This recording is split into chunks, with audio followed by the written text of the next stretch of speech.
for one honorable Ecomas, Mwengi Mutuse, massive.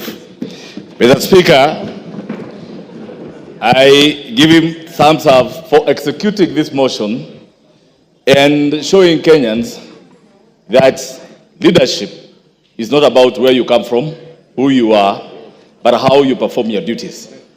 Mr. Speaker, this morning, I've heard many speakers talk to this motion. Mr. Speaker, I agree with the speakers who have said that yesterday and the week before, Mr. Speaker, I've been watching the Deputy President of this country doing rallies in town, going to churches. And Mr. Speaker, what we saw on Sunday was different from what we saw yesterday. In fact, Mr. Speaker, I want to advise us, even as politicians, sometimes we should listen to our advisors, and we listen to the right advisors. Mr. Speaker, if I were to advise the Deputy President, yesterday's interview was his undoing, and he proved to Kenya that yes, all these accusations that are being leveled to him are really true. Mr. Speaker, I want to confirm to this House, one, despite Article 10, the Deputy President, who is supposed to hold the values of this nation, by uniting Kenyans, by fighting against corruption, by fighting against tribalism, he is the one who has championed tribalism through and through. Mr. Speaker, I want to tell you, as a member of Parliament, Mavoko, I have spoken the word Kenya many times, more than the Deputy President of this country. All what I've been hearing is Murima, Murima, Murima, Murima, Murima. Mr. Speaker, today, I want to tell Kenyans, I know Parliament has been prosecuted, and many words, we've been called names that we are an unperforming house. But today I stand here as a legislator Mavoko. Mr. Speaker, why am I charging the Deputy President to be a tribalist? Mr. Speaker, at one time, I listened to the Deputy President on national television saying that he reversed a cabinet decision to reverse the demolitions in Mathare. Why did he do that? He said his people were in Mathare and that he could not sit and see his people's houses demolished. Mr. Speaker, it reminded me when the people of Mavoko houses were being demolished. Personally, I went to him, and Mr. Speaker, I thought he could help me. But the words he used to me are unprintable, and I cannot speak them in this house. Mr. Speaker, today I want to tell him, those people that he was addressing, 30% of the houses that were demolished belong to those people of Murima.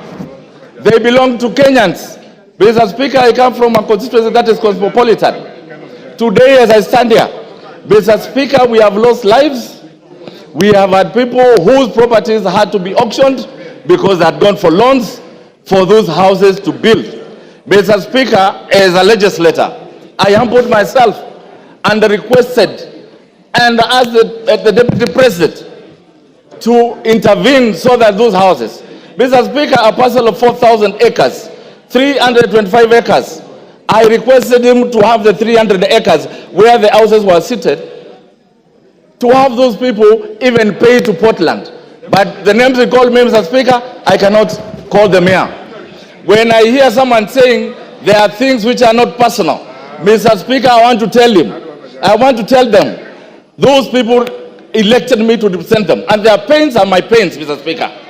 Today, as I sit here, Mr. Speaker, the same Deputy President came to Machakos, and he said the Kambas votes are very little, they cannot bring in a president. He went ahead and said the Kambas votes, Kitui, Machakos, and makwiny combined are less than 1 million. I want to remind the Deputy President that the Kambas vote is more than 3 million. I want to remind him that Kambas nation produced Gay who took care of Kenyatta in prison. That same Kambas nation produced Munyao Kisoi, who flew the flag of Kenya during Independence Day. That same flag produced Mutembei, the former freedom fighter, who is my grandfather, Mr. Speaker. I want to remind him that same Kambas nation.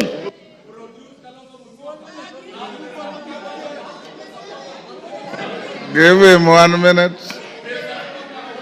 1 minute. Mr. Speaker, that same Kambas nation that you said their votes were useless, they are the ones who are running every night now, calling for them to come and save you in this budget motion. Mr. Speaker, I want to remind him that every tribe in this country is important and he should live to respect them. I support this motion for every reason and every accusation that he has been accused of. I thank you, Mr. Speaker. Honorable Sane.